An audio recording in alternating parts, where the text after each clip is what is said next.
ஆண்டவராகிய இயேசு கிறிஸ்துவின் விலையேறப்பட்ட நாமத்தினாலே கர்த்தருடைய ஆவியானவர்களுக்கு கொடுத்ததான ஏஜே பவர் மினிஸ்ட்ரியின் சார்பிலும் ஊழியத்தின் குடும்பங்களின் சார்பிலும் அன்பின் நல்வாழ்த்துக்களை தெரிவித்துக் கொள்கிறேன். எனக்கு அருமையானவர்களே, இந்த காலை வேளைகளில் முகமுகமாய் உங்களை சந்திக்கும்படியாய் கர்த்தர் இந்த ஒரு அருமையான வேளையை அடியனுக்கு கொடுத்திருக்கிறார். அதற்காக நான் கர்த்தரை மனதார துதிக்கிறேன். ஹல்லேலூயா. எனக்கு அருமையானவர்கள் இது ஒவ்வொரு நாளும் பார்த்து ஆண்டவருடைய ஆசீர்வாதத்தை பெற்றுக்கொள்கிறீர்கள். எனக்கு அருமையானவர்கள் உங்கள் உறவுகளுக்கு நண்பர்களுக்கு சொல்லுங்கள், தேசமெங்கும் திருச்சபை எங்கும் கர்த்தருடைய வார்த்தை கடந்து போகட்டும். எனக்கு அருமையானவர்கள், இன்றைக்கு கர்த்தர் கொடுத்த வார்த்தையை நாம் தியானிக்க போகிறோம். இன்றைக்கு ஆவியானவர் சொல்கிறார், பெருகும். நீதிமொழிகளின் புத்தகம் 9ஆம் அதிகாரம் 10வது இறை வார்த்தை சொல்கிறது, என்னாலே உன் ஆயுசு நாட்கள் பெருகும், உன் ஆயுசு நாட்கள் விருத்தியாகும், பெருகும். இந்த ஆண்டு ஆண்டவர் சொல்கிறார், இந்த நாளிலே ஆண்டவர் சொல்கிறார், இந்த ஆண்டு வாக்கு தத்தமும் உங்களை பெருக பண்ணுவேன் என்று வாக்கு தத்தம் கொடுத்தார். இன்றைக்கு இந்த நாளில் தியானிக்கும்படியாய் கர்த்தருடைய ஆவியான கொடுத்திருக்க வார்த்தை பெருகும். என்னாலே அவராலே ஆயுசு நாட்கள் பெருகும். ஆயுசு நாட்களை கர்த்தர் பெருக பண்ணுகிறார். ஹல்லேலூயா, ஹல்லேலூயா.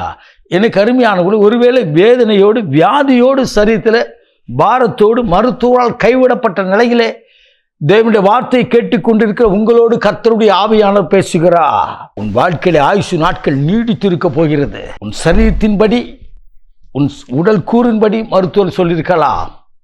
ஆனால் நான் சொல்லுவேன், மருத்துவர்கள் படித்ததற்கு வைத்தியம் பார்ப்பார்கள், என் ஆண்டவரோ படைத்த இந்த சரீரத்துக்கு வைத்தியம் செய்வார். ஹல்லேலூயா. எனக்கு அருமையானவர்களே, நீதிமொழிகள் 10ஆம் அதிகாரம் 27வது வசனம் சொல்கிறது, கர்த்தருக்கு பயப்படுதலை ஆயுசு நாட்களை பெருக பண்ணுமாம். ஆண்டவருக்கு பயப்படுகிற மனுஷன் ஆசீர்வதிக்கப்படுவது மாத்திரமல்ல, ஆயுசு நாட்களையும் ஆண்டவர் கூட்டி கொடுக்கிறார். எனக்கு அருமையான ஒரு சகோதரன் தெரியும். அவரை சில கடந்த 10 ஆண்டுகளுக்கு முன்னதாய் சந்தித்தேன். ஜெபிக்கும்படியாக வந்திருந்தா. அவருக்குள்ளாய் ஒரு மரண பயம் இருந்தது. சரீரத்தில் இப்படிப்பட்ட ஒரு சிம்டம்ஸ் இருக்கிறது, ஆகவே எனக்கு இந்த வியாதி இருக்கிறதோ, அப்படி இருக்கிறதோ, இப்படி இருக்கிறதோ என்று சொல்லி கலங்கி நின்றார்.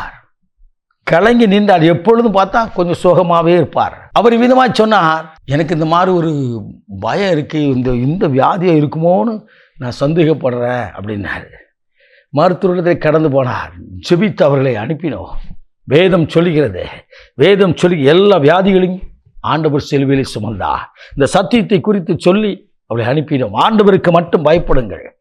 வேதம் சொல்கிறது, முதலாவது தேவனுக்கு பயப்படுற பயம் நமக்குள்ள இருக்கும்னா, எனக்குள்ளே உங்களுக்குள்ளா இருக்கும்னா, கர்த்தர் நம்மை ஆசீர்வதித்து வழி நடத்துகிறார். எல்லா பயங்களையும் எடுத்து அவர் ஆயுசு நாட்களை நீட்டி கொடுக்கிறார். மருத்துவர் சொன்ன காரியம், ஐயா முழு சரீரத்தையும் பரிசோதித்து பார்த்ததில் உங்களுக்கு எந்தவித வியாதியும் இல்லை என்று சொல்லி அனுப்பினார். இன்றைக்கு வரை அவர் உயிரோடு கூட இருக்கிறார். ஹல்லேலூயா. நீங்களும் நானும் ஆண்டவரோடு கூட உறவாடி ஆண்டவர் சமூகத்தில் அவருக்கென்று பயந்து அவர் சமூகத்தில் நிற்போம் என்று சொன்னால் நம்முடைய உங்களுடைய என்னுடைய வாழ்க்கையில ஆயுசு நாட்களை பெருக பண்ணுவார். ஹல்லேலூயா. பிள்ளைகளின் பிள்ளைகளை காண்பீர்கள் என்று சொல்லி வேதம் சொல்லுகிறது. சங்கீத புத்தகம் 128 நாம் வாசிக்கிறோம். பிள்ளையை மாத்திரமல்ல, பிள்ளைகளின் பிள்ளைகளை காணும்படியாய் ஆண்டவர் ஒரு தருணத்தை தருவார். நீடித்த நாட்கள் திருப்தியாக்கி உயர்ந்த ஸ்தானத்தில் வைத்து ஆசீர்வதிக்கிற ஆண்டவரைத்தான் நீங்களும் நானும் ஆராய்த்து கொண்டிருக்கிறோம். என்னை கேட்டுக்கொண்டிருக்கிற என் அன்பு தாயை, தகப்பன, பிரியமான தம்பி, தங்கையே, நீங்கள் ஆண்டவருக்கு பயப்படுகிறீர்களா, இல்லை மனிதனுக்கு பயப்படுகிறீர்களா? மனிதனுக்கு பயப்படுற பயம் கண்ணியை வருவிக்கும் என்று வேதம் சொல்கிறது. கர்த்தருக்கு பயப்படுவோம் என்று சொன்னால், என்னை உண்டாக்கின, எனக்காக ஜீவன் கொடுத்த, மரணத்தை ஜெயித்து உயிர்த்து உயிரோடு இருக்கிற என் ஆண்டவருக்கு பயப்படுவோம் என்று சொன்னால் ஆயுசு நாட்களை பெருக பண்ணுகிறது மாத்திரமல்ல, நம்மை ஆசீர்வதித்து பெருக பண்ணுவார். அல்லேலூயா.